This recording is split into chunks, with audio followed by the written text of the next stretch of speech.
Hello everybody, and welcome back to another game of Athlor or another video of Athlor Plays Go. So, yeah, this is another video of my Road to One Dawn series where I took a look at my historical games from way back when, 2013, when I first started playing, more than 10 years ago, don't think about it.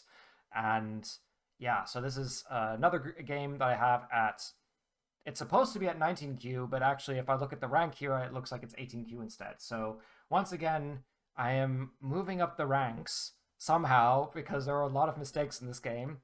I'm a little bit hoping that I don't go into too much detail because otherwise this video is going to be very long. But yeah, let's just take a look at it. So I already explained in previous videos why we play in the corners. We play in the corners because that's the easiest place to make territory because we have the support at the side of the board. The stones stay still, and so we need the side of the board in order to help make them efficient. Building in the center isn't as important because that's where you're most likely to be reduced in terms of your territory because it requires more stones invested in order to actually make it, giving more chance to your opponent in order to disrupt it. So that's why we play on the edges. It's also that least likely to get invaded, so your opponent trying to play underneath it and trying to take the territory away. You know, at 19Q, at 18Q, they'll probably still do that, but it's easier. It's a lot easier to deal with. Whereas in previous videos, you'd see stones that are played very, very high, and so people try to play underneath it, and then you can very easily steal the territory away. So, yeah, this is what we're doing so far. So here, there's a kick, and black plays away. This is a bit unorthodox because, as I described in just the last video, even. If you kick, then you have these two stones, and both of them have 3 liberties. 1, 2, 3, and 1, 2, 3. So if whoever plays first gets not an advantage because white already has 1 stone, but if black plays away and white plays again, then this stone is very badly damaged. That's not so bad because we also talked about how invested we are in stones. So if there's a single stone, it's just 1 point, so you can just consider getting rid of that. If you play like 250 moves in the game, this represents like 1/250th 100. Yeah, like just what, like 0.5%. No, I don't know, no doing math while recording, but the point is that it's not a very big percentage of the moves that you play, and if it's not worth a lot strategically or like in terms of like keeping things separated, then you don't have to keep it. You can say, oh, I'm going to play this and I'm going to treat the stone lightly and I'm going to play away and then maybe I can use this stone later. That's a way you can play. That's perhaps a more high level concept. That's something you can experiment and play around with. But yeah, this is what's going on. So here, the normal way to respond is to push. Maybe you don't have to push twice. These days, this is common. This is like a very modern shape. There's all sorts of theory behind this. I think I guess most beginners will be taught like the very basics. So what was the way that we did this? I can't remember. I think it was something like, yeah, it was here, this way. I think this used to be Joseki. I've played this so many times, but I've literally not played this in years. This before AI, this was perhaps one of the most played Joseki. Joseki means creating even positions. Consider, when you go for breakfast, you have your breakfast that you have every day. You go down, sit down with your coffee, and you go sit on the porch and breathe in the morning air. That's Joseki. That's what you do every day. That's what's normal. This used to be Joseki. It's no longer Joseki. It's considered good for white because this position here is a bit strong, and we'll use this idea in a second. But yeah, so this I guess if you're a new player, you can play this and it's something you can do. This is just one way that you can play. More modern way to play would be just to play like this. I won't go into the reasons as to why. That's not important for you right now. And I guess if you play this way as whites, you might also see this kind of thing. It really gets crazy from here, so we're going to leave that idea for another time. So, okay. Black plays here instead, and white gets this turn. That's kind of nice because, it's how do I say? Like, it's as if black played in the corner, then white played here, and then normally black would want to play 3. Black doesn't play 3. They touch, white Hane, and then, I don't know, gets an extra move. So I guess, like, it's white's corner first, so that's probably how we should consider it. So it's more like here, and then when they honey, remember that I said that black should respond, but now they respond here. But okay, white doesn't then take advantage of it with an Atari or something, and then they just play 5. That's perhaps the best way to evaluate it. Is it good for white? I think it's slightly better because you'd rather have this on the outside. It's perhaps a bit small in the corner, is what I would say. So black plays here, and if you remember the shape, this J shape here, this is considered to be a pretty strong position because of the way how basically it doesn't have any easy weaknesses, I guess is the best way to say it. That makes it thick. If you remember the definition from thickness in last game, which is that a position that doesn't have a lot of weaknesses, and so you can use it as a strength. Neither player will want to play close to it, and so the surrounding positions, good for white, it creates influence. The two are kind of related. So, yeah, there's this, but then they're like, yeah, so white's position is nice, and then here, again, black plays this exchange. So this is now strong in both directions. Black has only made 7 points, and white makes maybe like 7 actually, yes, like 5, 7-ish points already just by the neighboring points, and then they already have the influence that they project in both directions. So I'd say this position now, if it wasn't good for white earlier, then it's definitely good for white now. So here, yeah, so we didn't respond. We made the shape, good for white. Black plays here, that's fine, and white plays here, and then plays away. Once again, ideally you want to respond. And then if you play here, this is another Joseki.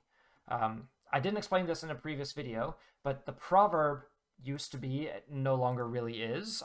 Well, I think fortunately, because I think the rule wasn't that useful, that's why we got rid of it.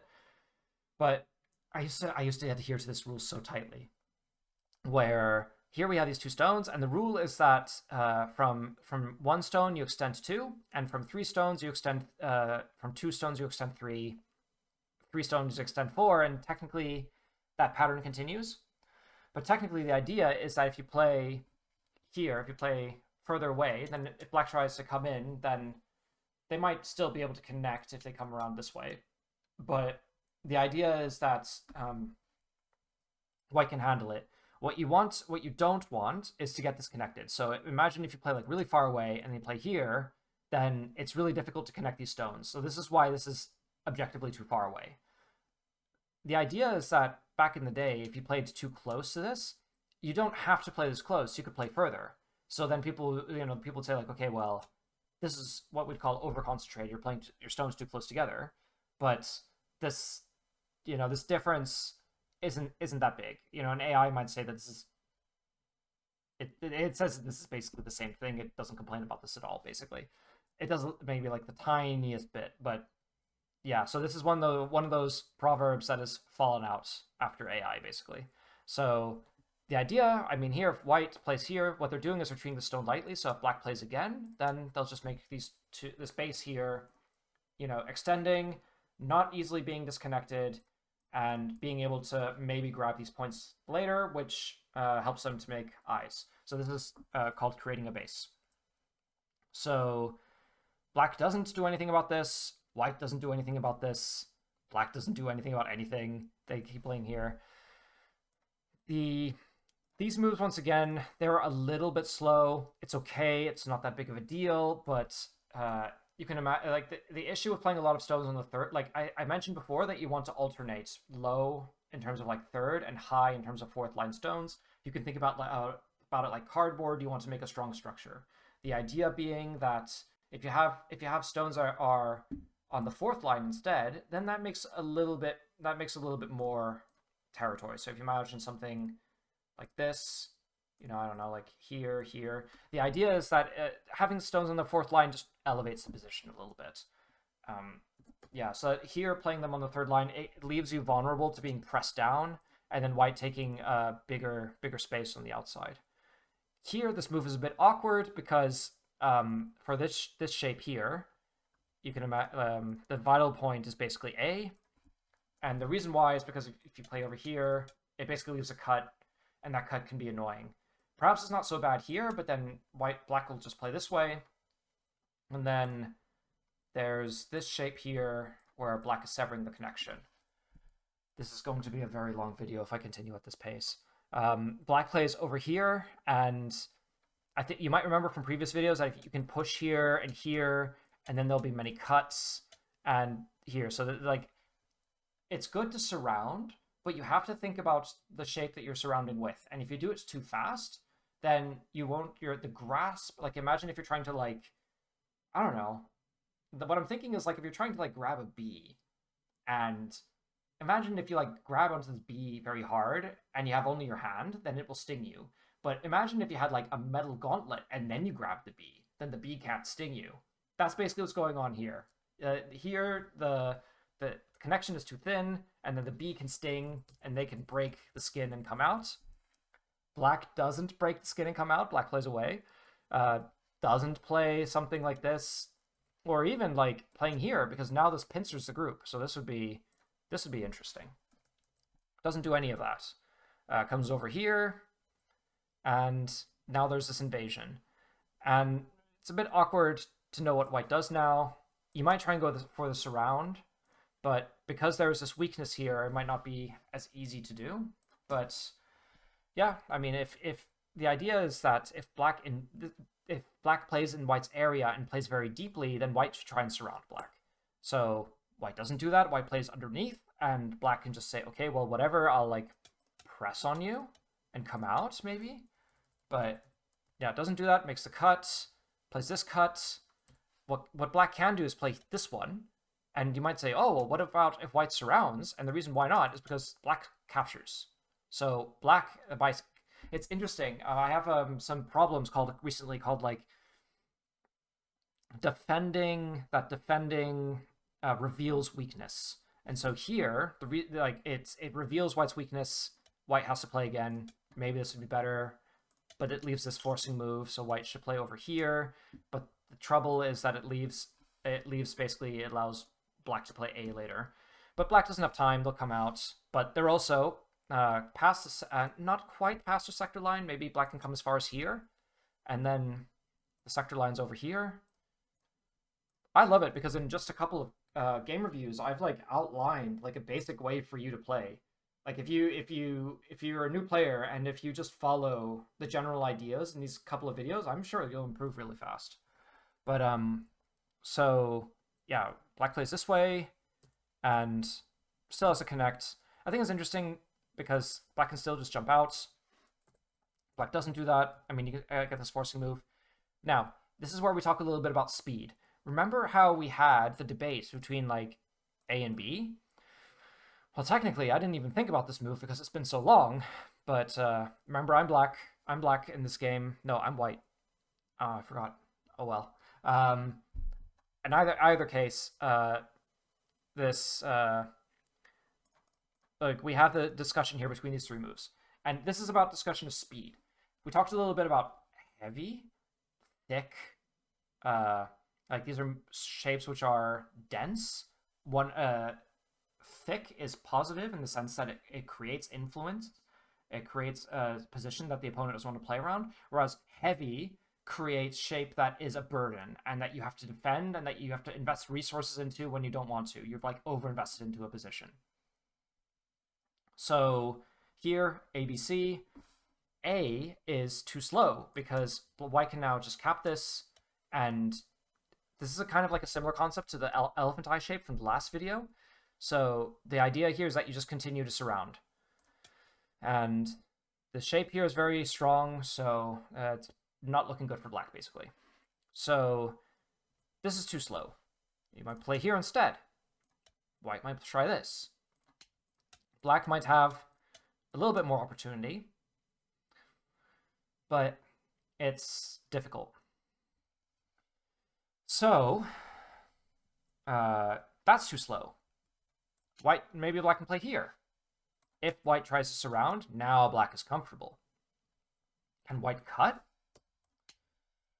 Well, maybe. You can try and Hane here, and like here, and then black can connect over here. White surrounded in the corner. You know, it's still a fight, but now it's getting, you know, it's not clear that the cut is working. So that shows that the shape is strong enough to try out. How about this move? Well, white can just surround then. I mean, I guess there's still this weakness, which is why it was a problem earlier. Like, if you imagine, the way how I imagine it is, I mean, we talked a little bit about, like, the bee metaphor just now, but if you're trying to surround a group, you have to think about it like, uh, I mean, the way I was thinking about it was like having many balloons in one area, where if you put pressure on one, it puts the pressure on the other balloons. And so if you have a balloon that's not structurally sound, that balloon will pop first. So you can see there's this weakness here. By putting pressure on white, it will start to come over here and mess with it. So yeah, anyway, we talked a little bit why this is too heavy. This is not slow even. It's not fast enough. And this is just right. And then this is too thin. Thin being the negative counterpart of being light. Light being that you can treat stones and you can sacrifice them and be flexible. Whereas if you are thin, then that implies that you're also heavy and that you aren't able to sacrifice and to be flexible. So yeah, so basically this moves too slow. So white plays here. Consider this stone. What strategic worth does this stone have? And the answer is not much, because you can just get rid of it and continue. This group already kind of strong. Same thing with this group. White hasn't really gained anything of substance, so that's why black shouldn't connect. And then white comes down. Black plays a forcing move and connects, and this move is okay, the one that I played. But I think because it's stronger here in the corner, I might give this a try. But don't worry about that. Black comes out. White continues to play.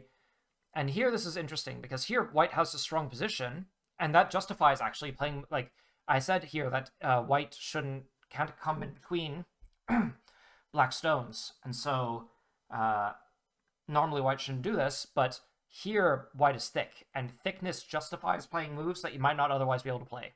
Because you can consider black playing over here, white pushes on this side, and then maybe like comes out somehow. And the reason why this is, I mean, here, I don't think it's fine because black is down here, but imagine if white had another move, was truly thick, like this, then the reason, like, if white plays here, then that puts pressure on the surrounding groups. And so this group is strong, it's thick, it's not easy to attack, and so it's able to withstand the strength that black gets. That means black is weak, white has successfully invaded this area, and they both are going to have to deal with their weak groups and jump into the center and so on. So black plays here. Pressing is okay. You can consider here, yeah, we have, what do we have? We have an Atari. Capturing from this side's a bit awkward, so I think I would recommend coming this way instead. The idea being that white can try and make some kind of thing over here. And the idea now is that black is really behind enemy lines. And so now we're looking to play like a peep at A and then playing B next. So that's like a common attacking motif, where you peep, the opponent can't play away because then they'll get cut. This is heavy, can't get cut, has to respond, or else they lose the entire group. And then white gets a lot of water in their bucket. So then white plays over here. Slowly I'm working up my metaphors. So, okay, we play this way instead. More or less okay. There's an attachment. Respond to the attachment. Continue. Push. Peep. Cap. You know this. That's not what white does. Black plays again. Here, this isn't such a big deal. If I were white, I would just respond this way. Because if black comes this way, you can use the thickness and say, like, oh, well, you're surrounded anyway. You're still contained. This is another way in which beginners, they will tend to play very, very close to stones. And when they do that, like, imagine trying to, like, once again, there's in this game of Go, there's about all this thing about squeezing. If you try, or I think, like, what is this saying? That you're trying to, like, hold onto sand and it, like, slips out of your fingers. I can't remember the saying, but it's like that, where if you squeeze, it'll come away from you. And so, yeah, the squeezing, black shouldn't connect. They should just take the double Atari. If white captures, black captures this way. They're curling around white. This stone wasn't as important as this stone because it gives black a shape in the center. So yeah, that's not great. So this is what happens instead. Both players agree a little bit to give black this territory here, and white doesn't get the cap. Should get the cap. Black doesn't get the cap. Can black like cut in here? I think should be okay. But no, what happens? We attach Hane, connect, and then here, this is broken shape for white. Remember broken shape? You want to stay connected and go. Don't get disconnected. Keep connected. So I should like keep a note of like all the concepts, and then I can make specific lectures on this, which is part of my plan anyway. But anyway, we'll all things one step at a time. White playing here is playing too close to black. Just keep your distance a little bit, and then it'll be harder for black to cut through. So here, this is a ladder, and this will be good for white. One tip is to make sure you practice reading out ladders. They have very few variations. It's a bit of a pain to visualize them to the end, but visualizing them is very good practice. So I would recommend like set this up on a board.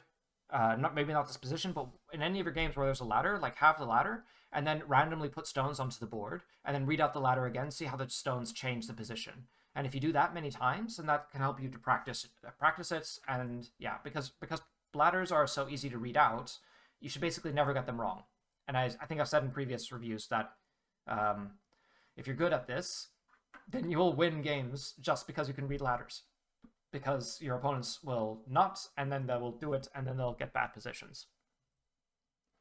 So here we have super broken shape for white. So we have like broken shape this way, and then we have broken shape this way. So that's not ideal for white. I mean, I guess not super broken shape, but it's not wonderful. Black connects out. The weak group is strong now. White can't cut because there's a ladder. So if you come this way, no, not that way, this way. I mean, I guess it's here. From here, it's not really a ladder, but you know, white is still surrounded. This group will run out of liberties first before this group runs out of liberties. So not going to happen. So okay, we play over here. I guess here we just play a little bit in the center. We're not really sure what we're doing. Like here, for instance, this is Gote. So like Sente. Have I been using Sente without explaining it? Sente means keeping the initiative. So if you make a move, the other person has to respond, then you can play multiple moves. And the idea is that if you keep Sente, then you can keep playing moves on the initiative. Whereas if you have Gote, which means to lose the initiative, as this move does here, then you let the opponent play more moves. And since you want to take more moves and have them be worth more, you want to keep Sente. So you don't want to play a move like this until you absolutely have to. How much is this move worth? 1 point. Because black makes 1 point from playing here, and white makes no point, so this move is worth 1 point. You can imagine doing this exercise for this move. Like this move here, this is Sente, because if black doesn't play, then white can play again here. So, sorry. Connecting, and then here, and then this is a ladder to capture. It's a bit of a weird ladder because it just moves straight out, but yeah, so you can see how like this move is way bigger than 1 point. Like that should be obvious. Like even just this, like these 2 points here, that's already like a 2 point difference, and then the other the opponent has to respond, so that's already way bigger. So, okay, we had this cut. We play here. So here we just play a little bit towards the end. I won't lose too much time here because you can see, like I mentioned, that endgame is kind of important. The concepts are definitely used, but that's not the reason why I wanted to go over this game. I think like the rest of the concepts I mentioned here are more important. I guess here is interesting. Black is trying some things. Here, black is trying to resist, and white plays, and then black plays over here. White has to respond and plays this way. White cuts, black extends, which is okay. I can see why white plays here, and then black plays this one. I think what I'm looking at is playing this turn here to capture these stones, but okay, we have this, responding here, and captures. Okay, that's good. And so here this has 3 liberties, white has 3 liberties, but here black is surrounded, so they won't be able to get more, whereas white can easily get more. If black plays this way, or like over here, this is already 4 liberties for white, so yeah, so white will be okay. Yeah, white captures these stones, which is also good, and eats into black's territory, and the rest of the game just goes pretty naturally from here. Yeah, here. So this one, white caught this. in the future, black can try and descend. White will play here, and then there's what's called a squeeze. So this is called like the ghost head or something. And the idea is that here there's 3 liberties to 3 liberties, 2 liberties. Luckily, white wins, so luckily this doesn't work for black, but this is a shape you should be aware of. Like, that can be troublesome in other games. And very good that white responded here, because if white responds here, then black captures. But doesn't capture because there's a stone, so yeah, it's getting late, I suppose. This was an interesting one. So here, if black extends too far, and then when white plays Atari, black connects, and then white is able to capture all the stones, which is quite nice for white. So yeah, I think I end up winning this game. This was an interesting move. I don't have to play like this. You can just play solid, like just connect. And here, like if black plays here, like remember, 1 eye is not enough to make the move live, or make the group live. If white descends, black can play over here, and then you can just play a move like this. And yeah, it's a bit hopeless. Or you can play a move like this. Even if black tries to make an eye here, they won't be able to. So that's still only just 1 eye. So like, remember that defending reveals weaknesses. So don't always be too hurried to hit them. Just connect. Don't need to play here. This is called self-Atari. And this is the reason why you should try invading, because this kind of stuff happens. So until you're stronger players, you need to experiment in order to figure out how to handle this. And yeah, so by white playing inside here, this actually gives black more eye space. So white should just, well, just play here. But here, if they play like here, then just play this way. And that's still just 1 eye. That's okay. You know, so white continues, and still just 1 eye, comes down, doesn't have to, just play here. I guess the issue being like this, but it's okay. So yeah, you know, don't be too hurried. But here I continue to be hurried. And this one, and it's okay. And then here. So this is the reason why it's getting late, I guess. I thought just playing like this and capturing, but can just capture. So yeah, I'm being schooled by my 18Q self. I play just extending, that's good, and connect, and that's fine, and the game is over. And yeah, so that was, I guess we covered a lot in that game. Once again, I think this is even good. I think this is even good practice for me. Like, you see the ways that I get this wrong, embarrassingly. Go is like this. You'll just make mistakes, but yeah, like even for me, I think like reviewing these concepts, and I should keep track of the mistakes so that I can create a library of fundamental concepts. But once again, if you like this video, like, comment, and subscribe. Send me your games if you want them reviewed. I'll be here reviewing my own games like a sad boy in the meantime. But otherwise, I will see you in the next video. Hope that you have a good rest of your day.